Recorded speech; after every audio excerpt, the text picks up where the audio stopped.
తాకట్లో ఉన్న మీ బంగారాన్ని విడిపించి ఆ రోజు ఆన్లైన్ రేటుకి కొంటాం. Sharma gold company. వీక్షకులందరికీ నమస్కారం. 2026వ సంవత్సరంలో సింహరాశి వారికి ఏ విధమైనటువంటి ఫలితాలు కలగబోతూ ఉన్నాయో ఈ వీడియో ద్వారా క్లుప్తంగా తెలుసుకునేటువంటి ప్రయత్నం చేద్దాం. నిజానికి ఆంగ్ల సంవత్సరాది ఫలితం అనేటువంటిది మన తెలుగు సంస్కృతి కానప్పటికీ కూడాను చాలా మంది కొత్త క్యాలెండర్ ఏమంటే మరి గ్రెగేరియన్ క్యాలెండర్లో కొత్త సంవత్సరం వచ్చింది కాబట్టి దీని ప్రకారంగా మాకు ఎలా ఉంది అనేటువంటి విషయాలను అడుగుతూ ఉంటారు. అలా అడిగినప్పుడు చెప్పడం ధర్మం. అయితే ఇక్కడ కొంతమంది అతిశయోక్తి ప్రదర్శిస్తున్నారు. ఈ నూతన ఆంగ్ల సంవత్సరానికి కూడా ఆదాయ వ్యయాలు, రాజపూజ్య అవమానాలు, మూర్తిమంతాలు ఇలా అనేక రకాలైనటువంటి విషయాలని జోడించి అసలు దాంట్లో సంబంధం లేకపోయినా అసలు గోచార పరిస్థితులు ఏంటి, దీనిలో గజకేసరి యోగాలు, బుధాదిత్య యోగాలు అనేక రకాలైనటువంటి అసలు సంబంధం లేనటువంటి విషయాలను ప్రస్తావిస్తున్నారు. ఇదొక ఎత్తు. అసలు మనం చెప్పే గోచారమే రాశికి సంబంధించిన విషయం, దీన్ని లగ్నంతో ముడిపెట్టి చెప్తున్నాడు. అసలు సంబంధం లేనటువంటి విషయం. సరే, ఇవన్నీ జరుగుతూ ఉన్నాయి. ఈ మాధ్యమంలో వచ్చిన తర్వాత ఎవరి పంధా వారిదిలాగానే ఉన్నది, వేరే పలు రకాలని చెప్పి. కాబట్టి అయితే ఉన్నటువంటి దాన్ని శాస్త్రోక్తంగా మనం చెప్పుకుంటూ వెళ్ళేటప్పుడు ఈ సింహరాశి వారిలో ఈ 2026వ సంవత్సరంలో ఉండేటువంటి గ్రహగతులను కనుక మనం పరిశీలన చేస్తే ఈ రాశి వారికి ఉన్నటువంటి గ్రహ సంపత్తిలో రాహు ఈ సంవత్సరం మొత్తము కూడా సప్తమ స్థానం అందు ఉంటారు. ఈ సంవత్సరం చివరిలో అంటే డిసెంబర్ 2026లో 6వ స్థానానికి మారతారు. షష్ఠరాహు చాలా అనుకూలమైనటువంటి గ్రహము. అయితే మరి ఈ సంవత్సరం అంతా సప్తమ రాహు ఫలితాన్ని చూడాలి. సంవత్సరం చివరిలో రాహు ఆయన షష్ఠంలోకి వస్తారు. ఒకటి రాహు మిశ్రమమైనటువంటి ఫలదాత. ఇక శనేశ్వరుడు అష్టమ స్థానమందు సంచారం చేస్తున్నారు. అష్టమ శనేశ్వరుని యొక్క దోషము ఈ రాశి వారికి ఉన్నది. ఇక్కడ మళ్ళా చాలా మంది అంటే ఇది ఎలా తయారైందంటే ఈ జ్యోతిష్ శాస్త్రం అన్నది ఖాళీగా ఉన్న వాళ్ళందరూ చెప్పచ్చు అనేటువంటి విధంగా తయారైంది. వాడేమో శని వక్రించినప్పుడు శనేశ్వరుడు రాశి మారకపోయినా వాడు ఫలితాలు పెడతాడు. వక్రించినప్పుడు ఈ ఫలితం అంటాడు, మళ్ళా రుజుమార్గంలోకి వచ్చినప్పుడు ఈ ఫలితం అంటాడు. వాడు ఇష్టం వచ్చినట్టు చెప్పుకుంటున్నాడు. ఈ ప్రజలు గమనించవలసిన విషయం ఏంటి అంటే ఈ సంవత్సరం మొత్తము శనేశ్వరుడు మధ్యలో వక్రిస్తారు, మళ్ళా రుజుమార్గంలోకి వెళతారు. ఎక్కడికి వెళ్ళినా అష్టమ స్థానస్థిత ఫలితాన్ని ఇస్తారు. ఇది గుర్తుపెట్టుకోవాలి. ఇక గురుడు మాత్రం 2 సార్లు స్థానం మారతారు.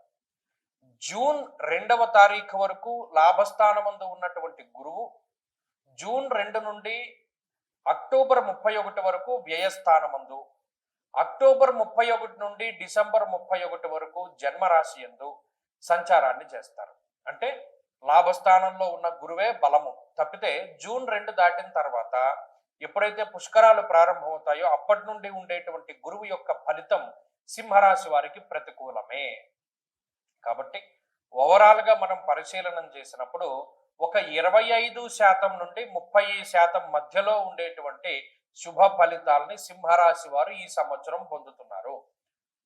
ఏమండి అదేంటంటే చాలా తక్కువగా చెప్పారు, మేము చాలా గొప్ప గొప్ప ప్లాన్స్ వేసుకున్నాం, మీరు ఎలా బాగాలేదని చెప్తే మీ వీడియో చూడం, లేకపోతే స్కిప్ చేసేస్తాం, లేకపోతే ఎవడు మా వీడియో సింహరాశి వాళ్ళు టాప్లో ఉన్నారు బద్దలు కొట్టేస్తారు, కోట్లు సంపాదిస్తారు, లేకపోతేనేమో ఇంకా నిద్రపోతే కోటీశ్వర్లు అయిపోతారు అనేటువంటి విషయాలు చెప్తారు, వాళ్ళదే చూస్తామని అనుకుంటూ ఉంటారు.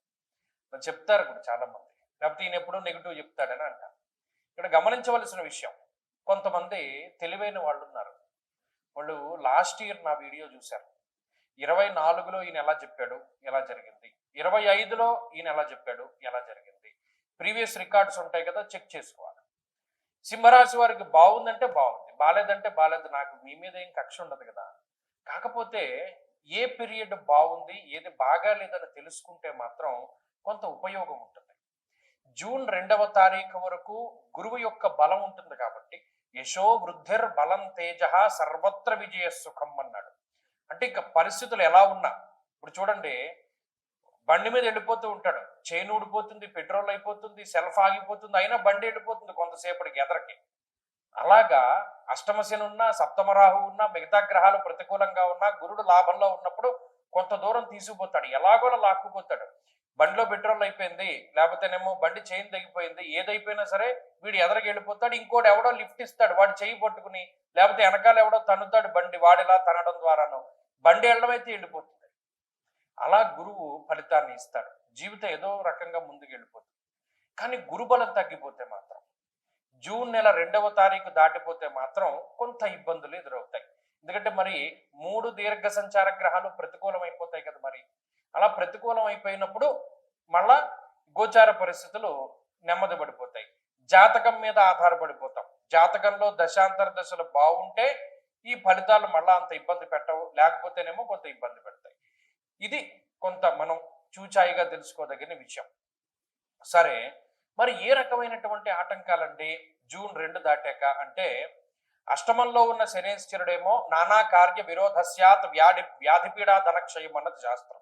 అంటే హెల్త్ పరంగా ఇబ్బందులు పెడతారు, దెబ్బలు తగిలేలా చేస్తారు, చిన్న చిన్న సర్జరీలు జరిగేలా చేస్తాడు. శనేశ్వరుడు ఎక్కువ వాతానికి సంబంధించినటువంటి ఇబ్బందులు వచ్చేలా చేస్తారు, నరాలకి సంబంధించినటువంటి ఇబ్బందులు వచ్చేలా చేస్తారు.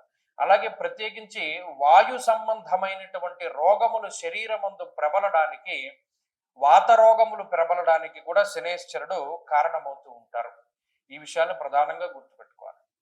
అలాగే సప్తమ రాహు అంత ప్రతికూలమైనటువంటి గ్రహము కాదు, అంత వ్యతిరేకి కాదు, కానీ ఆయన పర్సనల్ లైఫ్ లో కొంత డిస్టర్బ్ చేస్తాడు, డ్యామేజ్ చేస్తాడు. కొంత మీరు అనుకునేటువంటి విషయాలు అవతల వాళ్ళకి కన్వే అవ్వవు మీ జీవిత భాగస్వామికి. ఆ పరంగా కొన్ని కొన్ని చికాకులకు ఆయన కారణం అవ్వచ్చు. ఏదేమైనప్పటికీ మిశ్రమ ఫలదాత. గురువు మాత్రం జూన్ 2 దాటిన తర్వాత స్థాన మార్పుకి, స్థాన చలనానికి అవకాశాన్ని కల్పిస్తాడు. ఉద్యోగపరమైనటువంటి మార్పులు చేస్తారు. దేశాంతరవాసాన్ని కలిగించడానికి అవకాశాన్ని ఇస్తారు. మరి ముఖ్యంగా ఇక్కడ పనిచేస్తుండేటువంటి వాళ్ళు వేరే దేశంలోకి వెళ్ళడానికి, వేరే దేశంలో ఉన్నటువంటి వాడు ఈ దేశంలోకి రావడానికి, అటువంటి ఫలితాలను ఎక్కువగా గురువు కలగజేస్తూ ఉంటారు.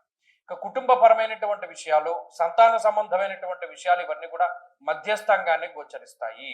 ప్రత్యేకించి ఆర్థిక పరమైనటువంటి విషయాలు ఈ సంవత్సరంలో జూన్ 2కి మునిపే బాగున్నాయి. జూన్ 2 తర్వాత అంతా ఖర్చే కనబడుతోంది. కాబట్టి ఈ ఫలితాలన్నింటినీ కూడా ఈ సంవత్సరంలో మీరు గుర్తుపెట్టుకోవాలి. మరి ఏం చేస్తే బయటపడతామండి? సంకష్టహార చతుర్థి వ్రతాలు మీరు గుర్తుపెట్టుకోండి. శుక్లపక్షంలో చవితి కాకుండా కృష్ణపక్షంలో వచ్చేటువంటి చవితి తిథి రోజున విఘ్నేశ్వరునికి సంబంధించినటువంటి హోమము, అభిషేకము, అర్చన సంబంధమైనటువంటి విషయాల వల్ల, గణేశ అష్టోత్తర శతనామావళి స్తోత్ర పారాయణ వల్ల ఈ రాశి వారు ఎక్కువ లాభం పొందుతారు. ప్రతి నెలలోనూ ఒకరోజు వెచ్చించండి. సంకష్టార చతుర్థి అని వస్తుంది. ఆ సంకష్టార చతుర్థి రోజున ఖచ్చితంగా గణపతికి అభిషేకం కానీ, అర్చన కానీ, గరిక పూజ కానీ, అష్టోత్తర శతనామావళి కానీ చేయించుకోండి. అలాగే ప్రతిరోజు చదవలసినటువంటి స్తోత్రాల్లో గణేశ అష్టోత్తర శతనామావళి స్తోత్రం లేదా విఘ్నేశ్వరుని యొక్క అష్టోత్తర శతనామాలని ఖచ్చితంగా ప్రతిరోజు చదువుతూ ఉండండి. వీలుంటే వినాయకుడు ఉంగరం చేతికి పెట్టుకోండి. విఘ్నేశ్వరుని ఎక్కువగా ఆరాధన చేస్తూ ఉండండి. దానివల్ల మీకు శుభం కలుగుతుంది. స్వస్తి.